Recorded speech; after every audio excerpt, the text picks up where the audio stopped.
Hello students, welcome to Gyanjyoti coaching centre. Gyanjyoti coaching সেন্টারের পক্ষ থেকে তোমাদের সকলকে জানাই আরো একবার স্বাগত। তো স্টুডেন্টস, আজকে আমি যে বিষয় নিয়ে পুনরায় তোমাদের সামনে চলে এসেছি তা হলো পল্লব শাসন ব্যবস্থা। তো আলোচনা শুরু করার পূর্বে তোমাদের একটা ছোট ইনফরমেশন দিয়ে রাখি। তোমরা যারা এখনো আমাদের সাথে যুক্ত হওনি কিংবা যুক্ত হতে চাইছো, তারা উপরের এই দুটো নাম্বারের মধ্যে যে কোনো একটিতে যোগাযোগ করে আমাদের সাথে যুক্ত হতে পারো। চলো আর দেরি না করে আমরা আজকের আলোচনা শুরু করি। তো আজকের আলোচনা হলো পল্লব শাসন ব্যবস্থা নিয়ে।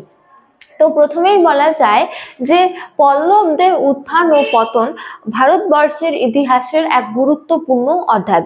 তো উত্তর ভারতে যখন গুপ্তদের উত্থান হয়েছিল, ঠিক সেই সময়ে দক্ষিণ ভারতে পল্লবদের উত্থান হয়েছিল। তো নানা কারণে গুপ্ত শাসন ব্যবস্থার বা গুপ্ত সাম্রাজ্যের পতন হলেও কিন্তু পল্লব শাসন ব্যবস্থা গুপ্ত সাম্রাজ্যের তুলনায় দীর্ঘমেয়াদী ছিল, এবং পল্লব সাম্রাজ্যের এই দীর্ঘমেয়াদী হওয়ার পেছনে মূলত পল্লব শাসন ব্যবস্থাকে দায়ী করা হয়।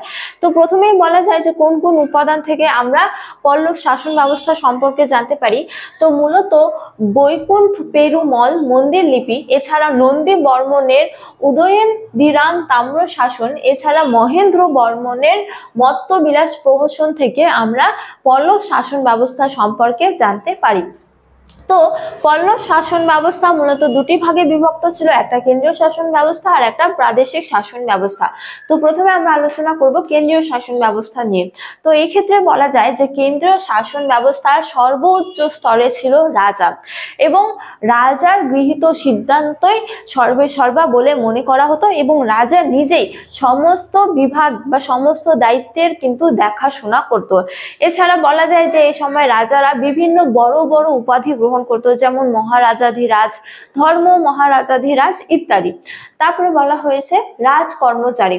তো কেন্দ্রীয় শাসন ব্যবস্থা সুষ্ঠুভাবে পরিচালনা করার জন্য রাজারা বেশ কতগুলি রাজকর্মচারী নিয়োগ করত।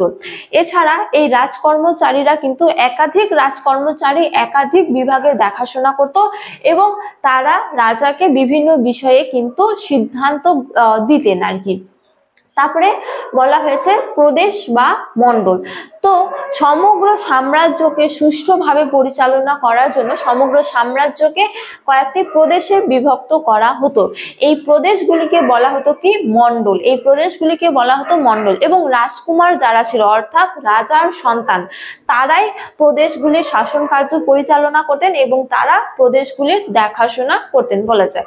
তারপরে রয়েছে কোট্টম। তো সমগ্র প্রদেশকে মানে সাম্রাজ্যকে কয়েকটি প্রদেশে বিভক্ত করাচ্ছে, আবার প্রদেশগুলিকে কোট্টমে বিভক্ত করা হচ্ছে। কোট্টম মানে কি জেলা, ঠিক আছে। তো কোট্টম বা সমগ্র প্রদেশকে কয়েকটি কোট্টমে বিভক্ত করা হচ্ছে, এবং এই কোট্টমের কিন্তু দেখাশোনা করতে বিভিন্ন রাজকর্মচারীরাই। তারপরে রয়েছে গ্রাম বা নাডু। তো কোট্টমগুলিকে আবার গ্রামে বিভক্ত করা হতো, এই গ্রামগুলিকে বলা হতো কি নাডু। তো বলা যায় যে পল্লব শাসন ব্যবস্থার সর্বনিম্ন স্তরে ছিল এই গ্রামগুলি, এবং কি হয়েছে যে এই গ্রামগুলি যারা শাসন কার্য পরিচালনা করতেন তাদেরকে বলা হতো গ্রামাধ্যক্ষ বা গ্রামের প্রশাসক। তারপরে রয়েছে সেনাবাহিনী। তো পল্লব শাসন ব্যবস্থার অন্তর্গত সেনাবাহিনীরা যে ছিল তাদেরকে মূলত দুটি ভাগে বিভক্ত ছিল। প্রথমত হলো হচ্ছে যে নৌবাহিনী, আর দ্বিতীয়তম রয়েছে স্থল বাহিনী।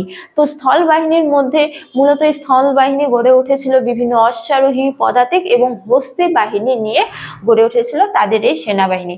তারপরে রাজস্ব ব্যবস্থা, এক্ষেত্রে বলা হয়েছে যে এই সময় কর আদায় করতো বিভিন্ন রাজকর্মচারীরা, এবং কি যে উৎপাদিত ফসলের 1/10 কর হিসেবে রাজারা গ্রহণ করতেন, এবং বিভিন্ন রাজকর্মচারীরা একসঙ্গে সমস্ত গ্রামের কর আদায় করে রাজকোষে জমা দিতেন। তো এই করের পাশাপাশি কতকগুলি আবার স্থানীয় কর আদায় করতো, এবং এই স্থানীয় করগুলি আবার রাজকোষে জমা করা হতো না। এই স্থানীয় করগুলি দ্বারা মূলত বিভিন্ন জনকল্যাণমূলক কাজ, যেমন সেচ, খনন, সেচ সংস্কার, বিভিন্ন জনকল্যাণমূলক কাজ তারা সম্পাদন করতেন। তো স্টুডেন্টস, এই ছিল আজকের আমার পল্লব শাসন ব্যবস্থা নিয়ে আলোচনা। তোমাদের ভিডিওটি ভালো লাগলে অবশ্যই ভিডিওটি লাইক করে বন্ধুদের সঙ্গে শেয়ার করো, এবং আমাকে অবশ্যই কমেন্ট করে জানিয়ে তোমাদের ভিডিওটি কেমন লেগেছে।